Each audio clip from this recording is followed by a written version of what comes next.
Gram panchayat राज पूर्वी बारीनगर प्रादेशिक निर्वाचन वार्ड संख्या 1 से वार्ड सदस्य पद के लिए सुयोग, कर्मठ, शिक्षित, ईमानदार, लोकप्रिय, अनुभवी एवं समाज सेवी महिला उम्मीदवार बीवी रूबी।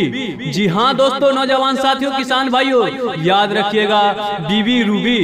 जी हाँ, जिनका पति का नाम है मोहम्मद समीम। जी हाँ दोस्तों, याद रखिएगा मोहम्मद समीम। जी हाँ, जिनका चुनाव निशान है चश्मा छाप। जी हाँ माता एवं बहनों, याद रखिएगा जिनका चुनाव निशान है चश्मा छाप, जो कि ईवीएम मशीन के क्रम संख्या 4 पर अंकित है। सुनाय भैया, सुनाय चाचा, बतिया हमारे न भूलई है भाई। सुनाय चाची, सुनाय दीदी, बतिया हमारे न भूलई है भाई। रूबी दीदी के अब की वार्ड बनाई है, इनके के विजयी नहीं है भाई। रूबी दीदी के अब की वार्ड बनाई है, इनके के अब की जीतई है भाई। सुनो सबकी, जानो सबकी, लेकिन फैसला करो अपने मन की। जी हाँ मतदाता साथियों, ये समय है पंचायती चुनाव का, जिसमें बिना किसी की बात माने बस अपनी समझदारी से काम लेना है कौन भला, है कौन बुरा, अच्छाई से है कौन जुड़ा, आपको सोचना है, आपको समझना है। गाँव में दीदी करी है विकास हो, इनके बाटे पूरा गाँव के आस हो, गाँव के आस हो। गाँव में दीदी करी है विकास हो, इनके बाटे पूरा जनता के आस हो।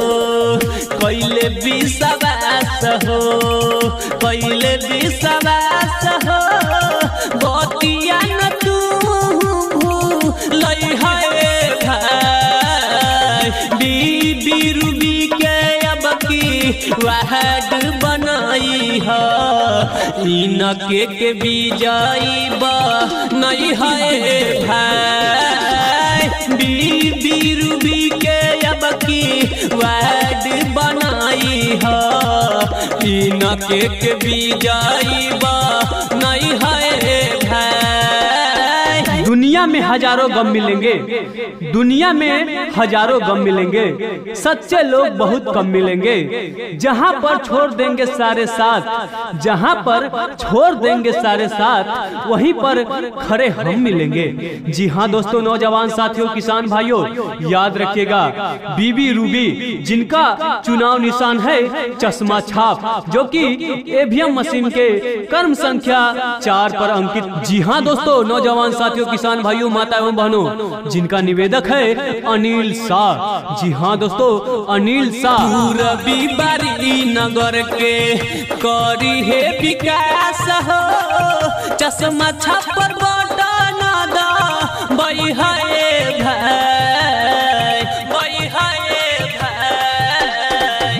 पूर्वी बारीनगर के करी है विकास हो, रूबी दीदी के तुझी दई है भाई।